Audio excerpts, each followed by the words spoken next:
Shalom. Mari kita berdoa sebelum kita mendengarkan firman Tuhan. Bapa di surga, di dalam nama Tuhan Yesus, kami bersyukur kepada Tuhan untuk semua kemurahan dan kebaikan yang Kau beri buat kami, sehingga pada pagi ini kami tetap dapat mendengarkan kebenaran firman-Mu. Walaupun kami tidak bertatap muka, tapi kami percaya Tuhan ada bersama dengan kami dalam setiap keluarga kami, dan kami percaya kebenaran firman-Mu akan menjadi kekuatan baru buat kami dan membawa kami pada jalan kemenangan. Kami menyerahkan jalannya pemberitaan firman Tuhan di dalam nama Tuhan Yesus Kristus. Amin. Puji Tuhan, Bapak, Ibu, dan Saudara dikasih oleh Tuhan. Kita akan sama-sama belajar sebuah kebenaran firman Tuhan. Walaupun mungkin ini adalah kali yang pertama kita tidak bertatap muka, tapi kita percaya Tuhan kita yang ajaib tetap menyertai dalam setiap hidup kita. Bapak, Ibu, dan Saudara yang dikasih oleh Tuhan, dalam kehidupan kita di dunia ini, kita sama dengan perjalanan bangsa Israel keluar dari Mesir menuju ke tanah Kanaan. Dalam perjalanan yang disertai oleh Tuhan, kadang kita mengalami mujizat demi mujizat. Tapi pagi ini kita akan melihat, kadang kita berjumpa dengan tempat yang namanya marah. Mari kita akan membaca bersama-sama di dalam firman Tuhan. Kita akan buka di dalam kitab Keluaran pasal yang ke-15 ayat 22 dan seterusnya. Saya akan bacakan buat Bapak, Ibu, dan Saudara. Musa menyuruh orang Israel berangkat dari Laut Teberau, lalu mereka pergi ke padang gurun Syur. 3 hari lamanya mereka berjalan di padang gurun itu dengan tidak mendapat air. Sampailah mereka ke Mara, tetapi mereka tidak dapat meminum air yang di Mara itu, karena pahit rasanya. Itulah sebabnya dinamai orang tempat itu Mara. Lalu bersungut-sungutlah bangsa itu kepada Tuhan, kata mereka, apakah yang akan kami minum? Musa berseru-seru kepada Tuhan, dan Tuhan menunjukkan kepadanya sepotong kayu. Musa melemparkan kayu itu ke dalam air, lalu air itu menjadi manis. Di sanalah diberikan Tuhan ketetapan-ketetapan dan peraturan-peraturan kepada mereka, dan di sanalah Tuhan mencoba mereka. Firman-Nya, jika kamu sungguh-sungguh mendengarkan suara Tuhan Allahmu dan melakukan apa yang benar di matanya, dan memasang telingamu kepada perintah-perintahnya, dan tetap mengikuti segala ketetapannya, maka aku tidak akan menimpakan kepadamu penyakit manapun yang telah kutimpakan kepada orang Mesir, sebab aku Tuhanlah yang menyembuhkan engkau. Sesudah itu sampailah mereka di Elim.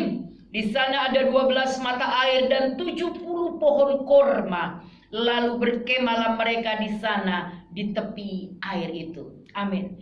Saudara dikasih oleh Tuhan, Mara membuat bangsa Israel bersungut-sungut. Mara membuat bangsa Israel menjadi ketakutan, karena mereka merasa dalam perjalanannya di padang gurun mereka memerlukan air, dan mereka menjumpai air, tetapi air itu pahit dan tidak bisa diminum.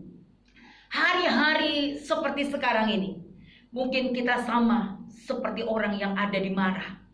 Kita bersungut-sungut, kita ketakutan, kita cemas karena situasi yang semakin tidak menentu. Bukan hanya penyakit saja yang ditakutkan, tetapi kacau balau perekonomian, segala sesuatu mulai membuat kita, anak-anak Tuhan, mungkin bersungut-sungut, ketakutan karena melihat sesuatu yang sangat buruk di depan kita. Tetapi hari ini kita akan melihat bahwa Tuhan yang kita sembah adalah Allah yang luar biasa. Sekalipun kita melewati marah, tapi kalau kita bersama dengan Tuhan, akan ada satu kemenangan yang Tuhan berikan buat kita. Dalam Injil Lukas pasal 21 ayat yang ke-26, kebenaran firman Tuhan mengatakan demikian. Orang akan mati ketakutan karena kecemasan berhubung dengan segala apa yang menimpa di bumi ini, sebab kuasa-kuasa langit akan goncang. Firman Allah sudah mengingatkan kita sejak zaman beberapa abad tahun yang lalu, bahwa firman Allah berkata akan ada banyak orang mati bukan hanya karena sakit, tapi karena kecemasan yang berkelebihan, mati ketakutan karena melihat banyak hal yang terjadi dan kegoncangan yang ada di muka bumi. Saya rindu hari ini, mungkin kita tidak mati secara jasmani, tapi ada banyak orang mati secara rohani karena ketakutan dan persungutan yang mereka lakukan karena mereka bertemu dengan yang namanya marah. Marah kita di Indonesia hari-hari ini mungkin itu disebut dengan COVID-19. Tapi kita percaya hari ini ada cara bagaimana kita bertemu dengan mujizat dari Tuhan. Kita melihat dari kebenaran firman Tuhan yang kita baca tadi. Reaksi apa yang harus kita lakukan ketika kita berjumpa dengan marah dalam kehidupan kita, kepahitan dalam kehidupan kita.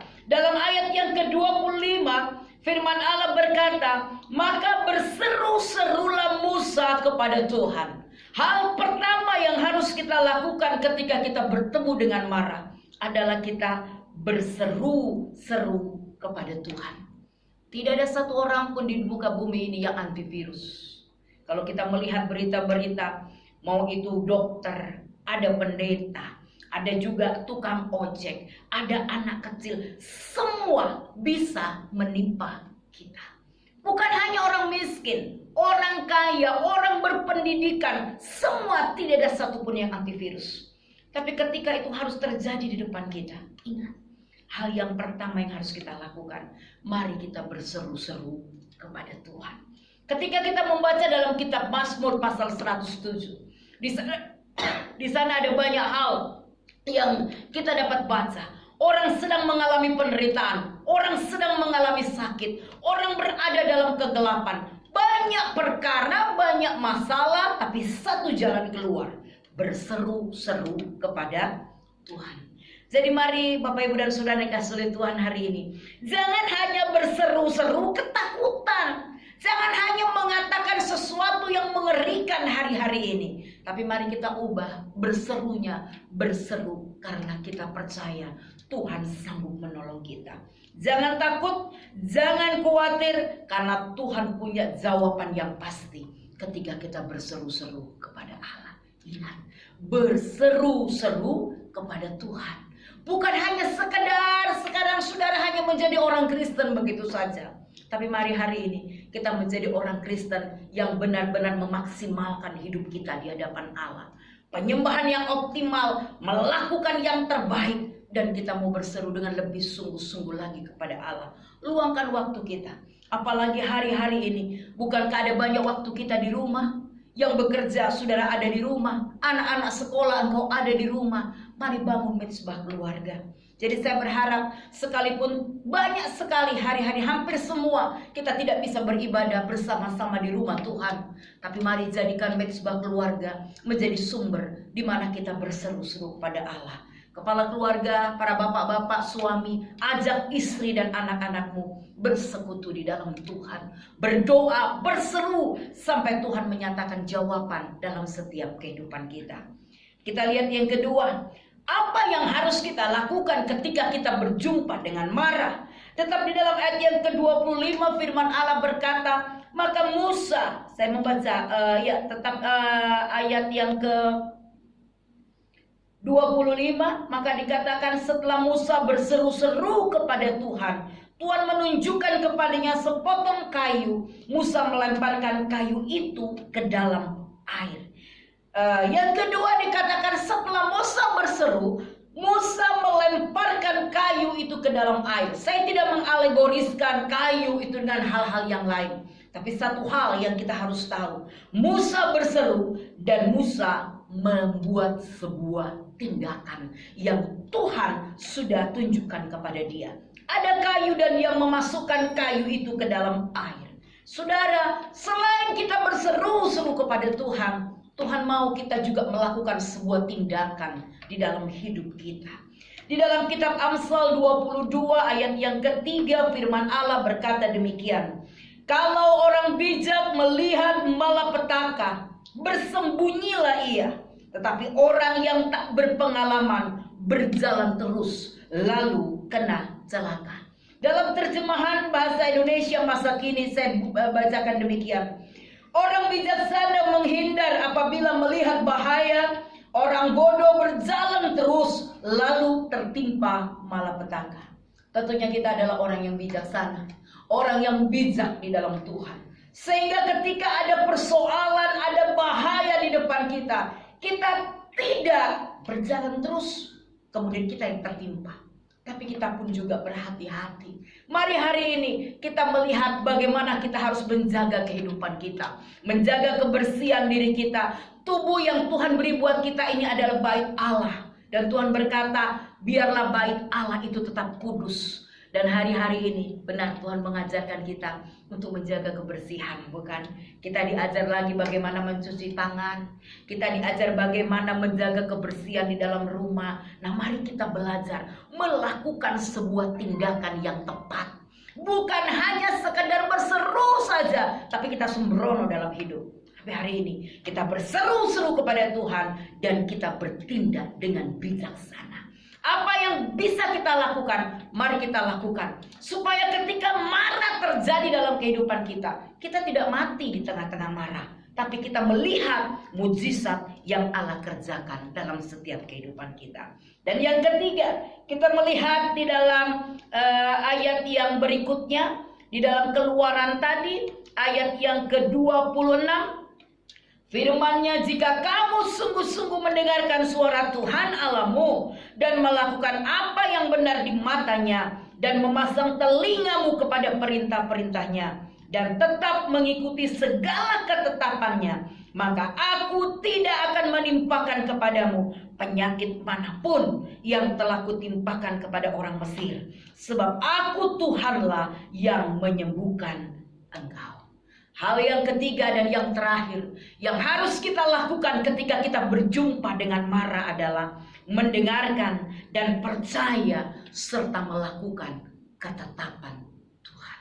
Karena orang yang sungguh-sungguh setia kepada Allah, mau percaya dalam kondisi yang berat sekalipun, di situ kita akan melihat ada mukjizat. Bahkan Tuhan berjanji tadi, Dia tidak akan menimpakan penyakit apapun seperti yang ditimpakan kepada orang-orang dunia. Tapi hari ini percayalah, Tuhan adalah Allah yang terbaik.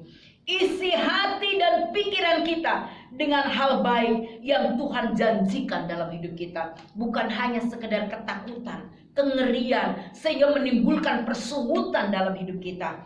Isi hati dengan firman, tetap waspada, jaga hidup kita. Jangan hanya mendengar berita yang menakutkan, tetapi baca dan dengar firman Tuhan yang menyegarkan dan memberi kekuatan kepada kita. Jangan hanya dekat dengan berita-berita menakutkan, tapi dekat dengan Tuhan. Dan di situ kita mengalami sebuah ketenangan dalam setiap kehidupan kita. Saudara, ingat firman Tuhan tadi mengajarkan, ketika kita berseru, ketika kita bertindak dengan bijaksana, kemudian kita setia melakukan apa yang baik di hadapan Allah, maka kita akan melihat marah, pahit berubah menjadi sebuah kemanisan. Dan kita akan melihat dalam kehidupan ini bukan hanya kepahitan yang akan kita terima, tapi Allah akan mengubahkannya menjadi sesuatu yang manis. Jadi tinggal bagaimana reaksi kita. Jangan diisi hidup ini dengan penuh kekhawatiran, karena firman Allah berkata, sehelai rambut pun tidak akan jatuh tanpa sepengetahuan Tuhan. Ketika Tuhan ada bersama dengan kita, kita percaya hidup dan mati kita ada di tangan Tuhan. Jadi kalau hari ini Tuhan masih berikan kita kesempatan untuk hidup, stop untuk bersungut-sungut, stop untuk ketakutan. Tapi kita berkata, aku mau lebih lagi berseru kepada Allah.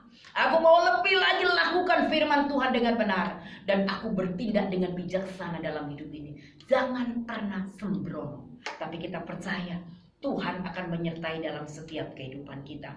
Bahkan ketika kita melihat ayat yang ke-27 dalam Keluaran tadi. Sesudah itu sampailah mereka di Elim. Di sana ada 12 mata air dan 70 pohon kurma. Lalu berkemahlah mereka di sana di tepi air itu. Saudara perhatikan, setelah marah kita akan bertemu dengan tempat yang namanya Elim. Di sana ada kelimpahan, di sana ada 12 mata air, di sana ada 70 batang kurma. Dengan kata lain, hidup yang diberkati, hidup yang berkelimpahan akan kita alami ketika kita telah melewati marah. Jadi mari hari ini bertemu dengan marah bukan membuat kehidupan kita menjadi sedih, kecewa, dan bersungut-sungut. Tapi mari semakin perkokoh iman kita di hadapan Allah. Percaya, perbanyak persekutuan kita dengan Tuhan, berseru kepada Dia, dan menjaga hidup kita dengan kebenaran. Dan kita akan melihat marah dalam hidup kita berubah menjadi elit. Jadi yakinlah seluruh hidup kita ada dalam kendali Tuhan.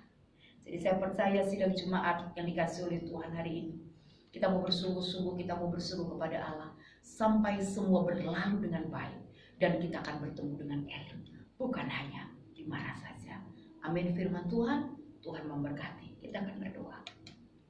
Bapa di surga, hamba sudah berhenti menyampaikan firman Tuhan, tapi biar firman ini terus bergelora dalam hidup kami, membawa kami masuk dalam kebenaran Tuhan yang semakin ajaib. Ajar seluruh sidang jemaat-Mu Tuhan yang mendengarkan firman ini dimanapun mereka berada, untuk mereka mentaati, meresponi setiap kebenaran firman Tuhan. Dan hamba-Mu berdoa dari tempat ini Tuhan, untuk seluruh sidang jemaat-Mu, biar berkat Tuhan ada dalam setiap hidup kami. Tuhan menutup bungkus kami dengan kuasa darah-Mu, sehingga tidak ada kuasa kegelapan, roh-roh jahat, kuasa sakit penyakit yang menimpa kami, tapi semua dilalukan di dalam nama Yesus. Dan berkat Tuhan ada atas setiap keluarga demi keluarga. Sukacita, damai sejahtera-Mu Engkau limpahkan buat kami. Apapun yang kami kerjakan dalam hari-hari ini, Tuhan buat jadi berhasil. Kuasa Tuhan bekerja dengan dahsyat dalam setiap kehidupan kami. Mari Tuhan, tanamkan terus hati yang rindu untuk kami bersekutu dengan Engkau. Karena kami tahu hanya dekat dengan Engkau kami tenang. Hanya dekat dengan Engkau kami akan alami kemenangan. Terima kasih Bapa di surga, kami percaya kuasa Tuhan ada atas setiap kehidupan jemaat-Mu hari ini dan untuk seterusnya. Dan berkat damai sejahtera dari Tuhan mengalir dengan dahsyat dalam hidup kami semuanya. Terima kasih Bapa di surga buat berkat-Mu, terima kasih buat kemenangan yang Tuhan berikan buat kami hari ini. Di dalam nama Tuhan Yesus Kristus kami mengucap syukur dan kami berdoa. Haleluya. Amin. Tuhan Yesus memberkati kita bersama.